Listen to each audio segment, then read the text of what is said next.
जैसे कर्म करोगे वैसे ही फल मिलेंगे। ये कहानी आपको सोचने पर मजबूर कर देगी। एक गांव में रामदयाल नाम का बूढ़ा व्यक्ति रहता था, जो बहुत कमजोर हो चुका था। उसकी नजर कमजोर हो गई थी और वह चलने फिरने में भी असमर्थ था। अपनी बची कुची जिंदगी अपने बेटे रवि के साथ बिताने की चाहत में वह शहर में रवि के घर रहने चला गया। रवि एक छोटे से मकान में रहता था, जिसमें उसकी पत्नी सीमा और उनका 5 साल का बेटा आयुष भी रहते थे। रामदयाल के आने से उनके परिवार में एक सदस्य और बढ़ गया। ये परिवार रोज सुबह और शाम डाइनिंग टेबल पर साथ में खाना खाया करता था।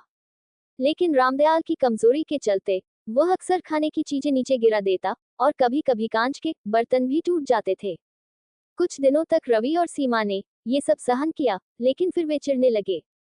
एक दिन रवि ने सीमा से कहा, ऐसा कब तक चलेगा?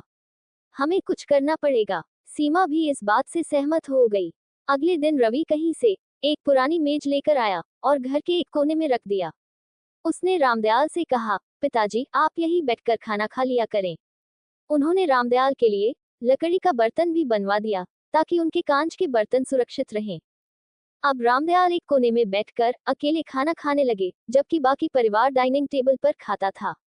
डाइनिंग टेबल पर बैठे रवि और सीमा कभी कभी रामदयाल की ओर देखते, उनकी आंखों में आंसू नजर आते, लेकिन उन पर कोई असर नहीं होता। एक दिन जब रवि और सीमा डाइनिंग टेबल पर खाना खा रहे थे, उनका बेटा आयुष जमीन पर बैठकर कुछ कर रहा था। उन्होंने देखा कि आयुष के हाथ में लकड़ी का टुकड़ा है, लेकिन वे समझ नहीं पाए कि वह क्या कर रहा है। रवि ने पूछा, बेटा आओ खाना खा लो, तुम नीचे बैठकर क्या कर रहे हो?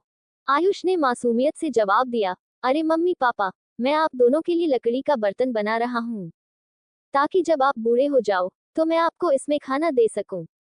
आयुष की बात सुनकर रवि और सीमा के दिलों में तीर की तरह उतर गई। दोनों की आंखों में पानी आ गया और उन्हें अपने भविष्य की एक झलक मिल गई।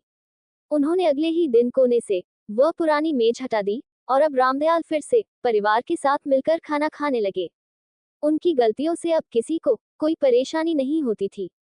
सीख, ये कहानी हमें सिखाती है कि जीवन में हर कोई बूढ़ा होगा और हमें अपने बड़े बुजुर्गों का सम्मान और ख्याल रखना चाहिए।